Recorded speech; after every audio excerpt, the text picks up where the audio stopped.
I think it's really it's beholden to myself and to my staff to make sure that if we take somebody on into this school, that they're going to flourish. It's great that you give those opportunities. If you don't try, you will never know.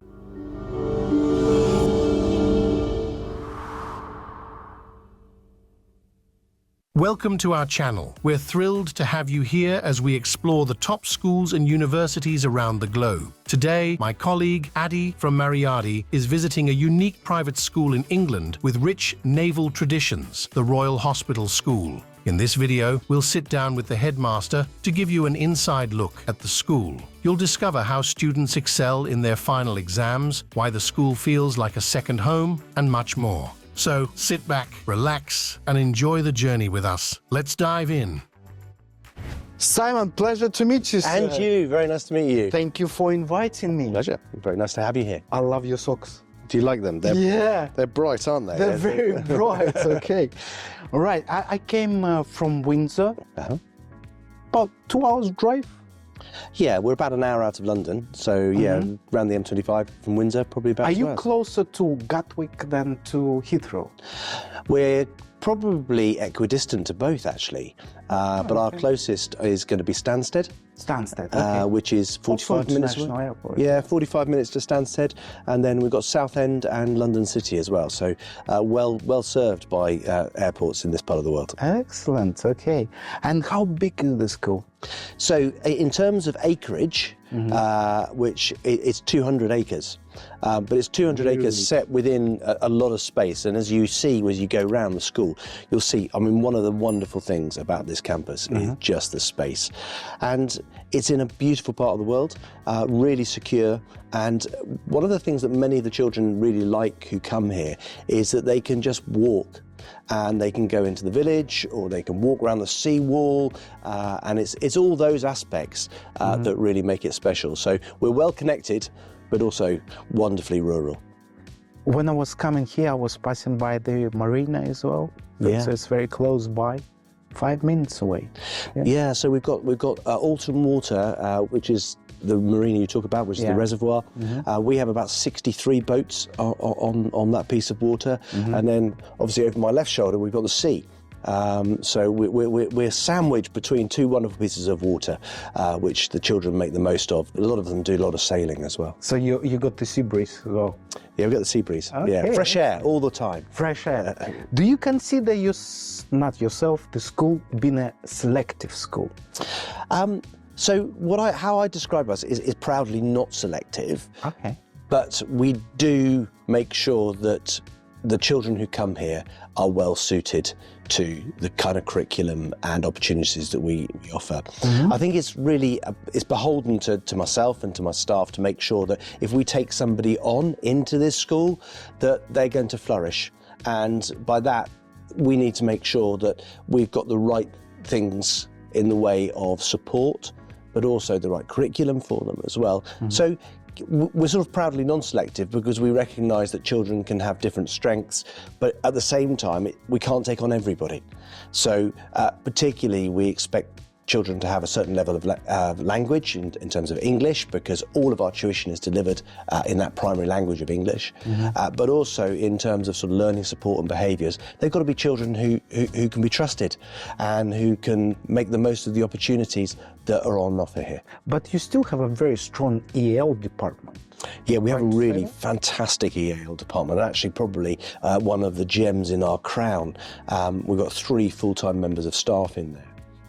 That's okay. And it's many of the children who come from overseas will see it both in terms of language development, but also in terms of pastoral and well-being support, because they are a very close-knit team who support them very, very strongly as well.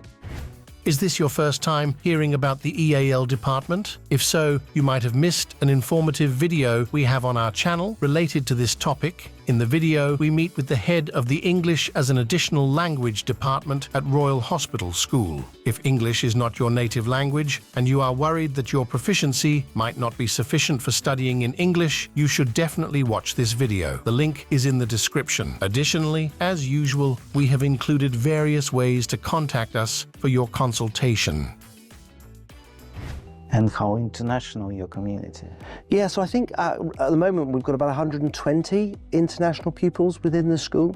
And when I say that, they come from more than 25 different nationalities or different countries.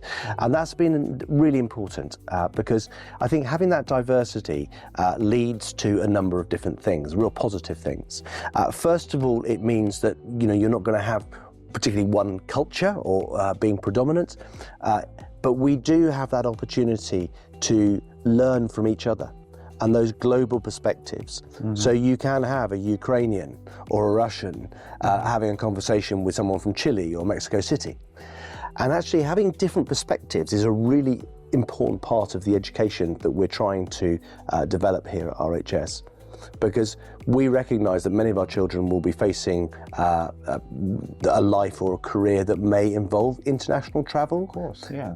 Above that, we also know that the world's biggest problems are going to be solved not by nation states, organisations, but collaboratively. Yeah. And therefore, that global perspective is something that is really, really important to us. Do you have anyone from Kazakhstan? Kazakhstan, I don't think we have anyone from Kazakhstan. I'm from Kazakhstan, yeah, well, it's a country that's on my list. I'd love to go to.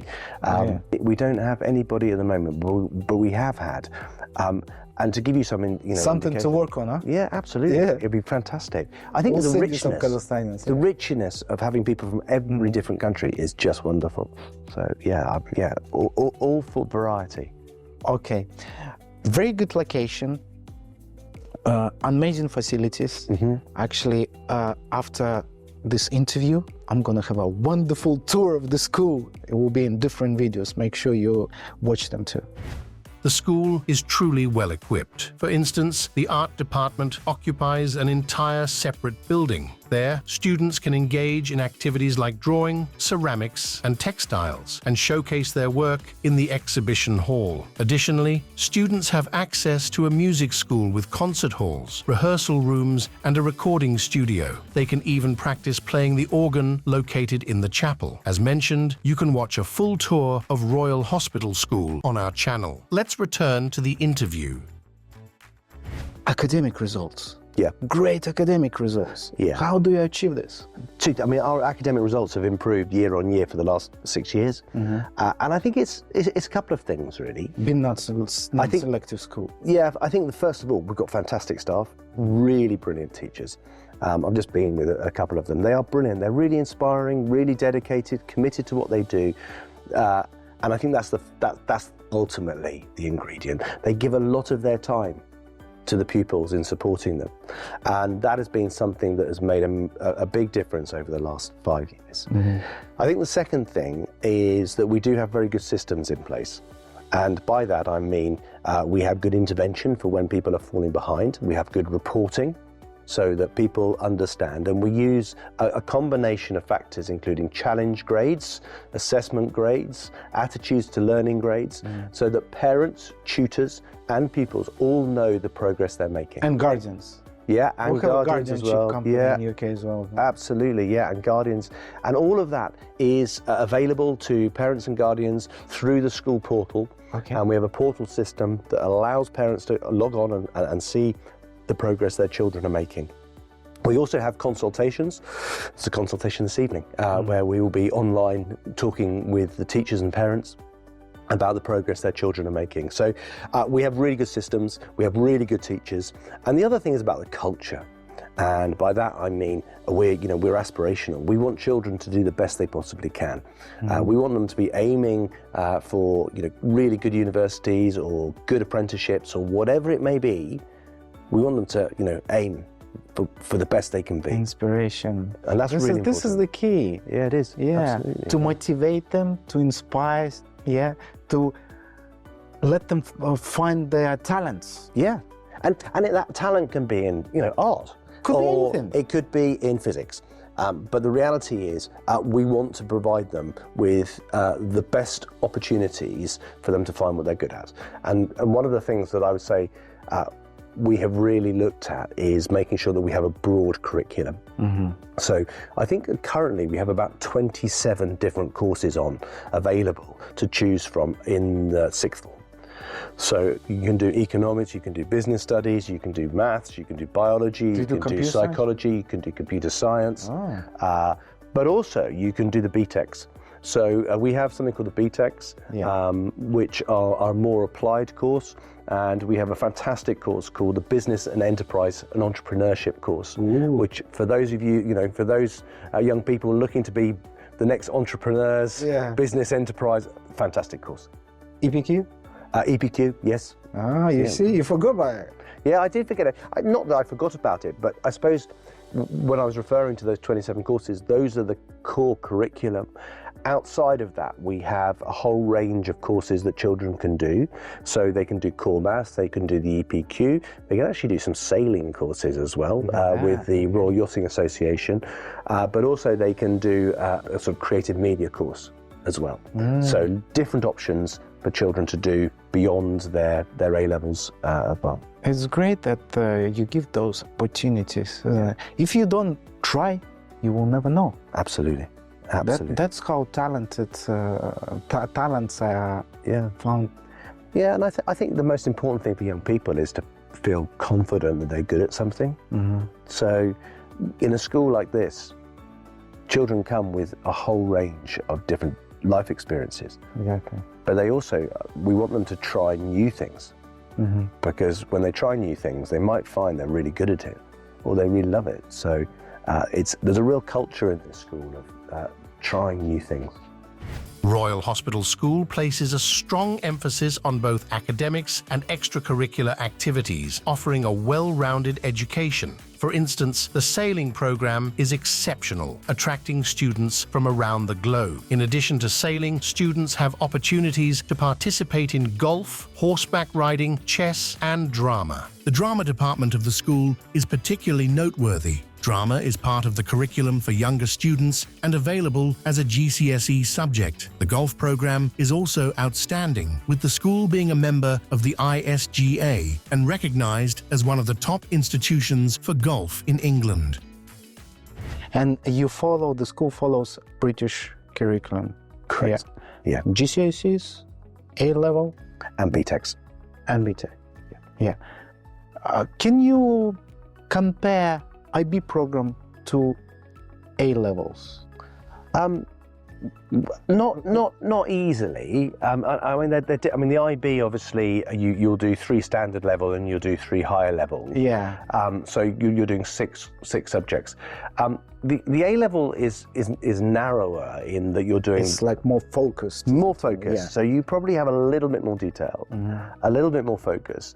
But what it does do in the A level is it gives you space outside of those to do some of the other things. So whether it be the sport or whether EPQ. EPQ, exactly. Duke of Edinburgh. Correct. All of those things. So the A level has the advantage that it gives a bit of a space outside of the curriculum.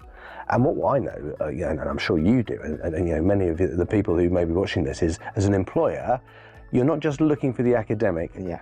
In reality, you're looking for the social, emotional, you're looking for the problem solving, all of that, the collaboration, the teamwork. Creativity. Correct. Yeah. Yeah. And that's what I think the great advantage of a school like this is, because yes, the academics are important, but actually living as part of a community in a boarding house, being part of a basketball team, spending some time doing an activity you've never done before, that's where the real value of character development comes through. I think it's like almost like a building a portfolio. Yeah. With different things, achievements. Yeah. And that's in different fields. And that's what we should be doing. Not just academic. Absolutely. And that's what we do as adults, isn't it? We're constantly trying to build our portfolios of experiences and skills. And I think that's a really important lesson for life.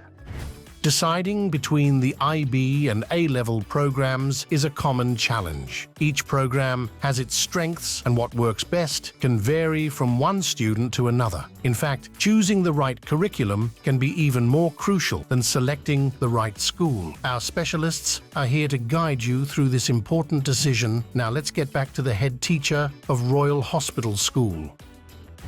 Well, thank you very much for talking to me, and I'm very keen to go and see the school. Yeah, well, lovely to see you. Thanks ever so much. Pleasure. Did you find this video helpful? You can let us know by leaving a comment or giving us a thumbs up. And of course, don't forget to subscribe to the channel and pursue your dream of getting into a great school with Mariardi. We will assist, support, and be with you every step of the way in your application process. Thank you for watching. See you next time. Goodbye.